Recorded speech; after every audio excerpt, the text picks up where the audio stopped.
নমস্কার বন্ধুরা, বনশ্রী রান্নাঘরে সবাইকে স্বাগত। সিমাই দেওয়া যে এত সুন্দর নরম তুলতুলে মালাই কেক তৈরি করা যায় না দেখলে বিশ্বাসই হবে না।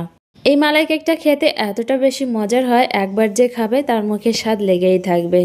মিক্সিং বোল নিয়েছি, এবার এখানে দিয়ে দিয়েছি 1 কাপ পরিমাণে টক দই, এর সাথে দিয়ে দিয়েছি 1/2 কাপ পরিমাণে চিনি। চিনিটা আমি এখানে গুঁড়ো করে দিয়েছি, তাহলে চিনিটা তাড়াতাড়ি গলে যাবে। 1/2 কাপ পরিমাণে কোড়ানো নারকেল দিয়েছি আর 1/4 কাপ পরিমাণে গুঁড়া দুধ দিয়েছি। নারকেলের পরিমাণটা কম বেশি বাড়িয়ে নিতে পারেন, আর গুঁড়া দুধ ব্যবহার করলে এর টেস্টটা অনেক বেশি ভালো হয়। দইয়ের সাথে এগুলোকে খুব ভালো করে মিশিয়ে নিতে হবে। এবার এখানে 2 কাপ পরিমাণে সিমাই দিয়ে দিয়েছি। যে কাপ মেপে আমি দই ব্যবহার করেছি সেই কাপ মেপে সিমাই নিয়েছি। 2 কাপ সিমাইয়ের জন্য 1 কাপ পরিমাণে দই নিয়েছি। যতটা সিমাই নেবেন তার অর্ধেকটা দই নিতে হবে। সামান্য পরিমাণে নুন দিয়ে দিয়েছি আর 1/2 চা চামচ বেকিং পাউডার দিয়ে দিয়েছি। এবার এগুলোকে একসাথে ভালো করে মিশিয়ে নেব। আমি এখানে উপকরণগুলো মেজারমেন্ট কাপ মেপে নিয়েছি, আপনারা চাইলে যে কোনো ছোট বাটি মেপে উপকরণগুলো নিতে পারেন।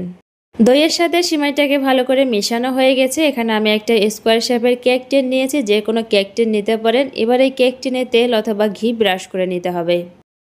এবার কেক টিনে সিমাইটা দিয়ে দেব, আর সিমাইটা দেওয়ার পর এভাবে সমান করে নিতে হবে। চুলায় কড়াই বসিয়ে দিয়েছি, এবার কড়াইতে দিয়ে দিচ্ছি পরিমাণ মতো জল আর একটা স্ট্যান্ড দিয়ে দিচ্ছি। এবার কেক টিনটা দিয়ে এটাকে ঢাকা দিয়ে দেব। এবারে সিমাইয়ের কেকটাকে 10 থেকে 15 মিনিট ভাপিয়ে নেব। সময়টা কম বেশি লাগতে পারে। যতক্ষণ না কেকটা হচ্ছে ততক্ষণে আমি দুধটাকে রেডি করে নেব। আমি এখানে 2 কাপ পরিমাণে দুধ দিয়ে দিচ্ছি। এবার দিয়ে দিচ্ছি পরিমাণ মতো চিনি। যে যেমন মিষ্টি খেতে পছন্দ করেন সে অনুযায়ী চিনিটা ব্যবহার করতে পারেন। দিয়ে দিচ্ছি 4টে এলাচ। এই দুধের সাথে এলাচ দিলে এর দারুণ একটা ফ্লেভার আসে, এটা খেতেও অনেক বেশি ভালো লাগে। এবার এই দুধটাকে কিছু সময় জাল করে নেব। 15 মিনিট হয়ে গেছে। এবার ঢাকনাটা খুলে একটা টুথপিক দিয়ে সিমাইয়ের কেকটা চেক করে নেব এটা হয়েছে কিনা। এটা হয়ে গেছে। এবার এটাকে নামিয়ে ঠান্ডা হতে দেব। এদিকে দুধটা জাল করে ঘন হয়ে গেছে, চাইলে এর ভিতরে গুঁড়া দুধও মিশিয়ে নিতে পারেন, তাহলে এর টেস্টটা আরও বেশি ভালো আসবে।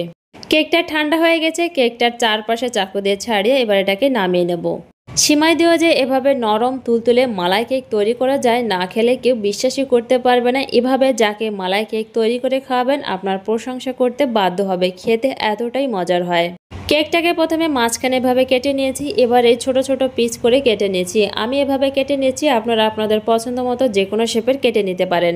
এভাবে সবগুলো কেক কেটে নিয়েছি আর দুধটাকে জাল করে ঘন করে রেখেছিলাম। এই দুধটার ভিতরে সিমাইয়ের কেকটাকে এভাবে ভিজিয়ে নেব। দুধটাকে একদম বেশি ঘন করে জাল করা যাবে না। এই যে কেকটাকে যখন ভিজানো হবে তখন কিন্তু একদম কেকের ভিতরে দুধটা যাবে না। চাইলে কেকগুলোকে আগে প্লেটে সাজিয়ে তারপর উপর দিয়ে দুধটা দিয়ে দিতে পারেন, তবে সব থেকে ভালো হয় দুধে এভাবে ভিজিয়ে নিলে। উপর দিয়ে কিছুটা পরিমাণে কাঠবাদাম কুচি ছড়িয়ে দিয়েছি। এভাবে খুব সহজে তৈরি করে নিতে পারেন সিমাইয়ের মালাই কেক, আর এটা খেতে দারুণ মজার হয়। ভিডিওটি ভালো লাগলে লাইক, কমেন্ট, শেয়ার করে দেবেন।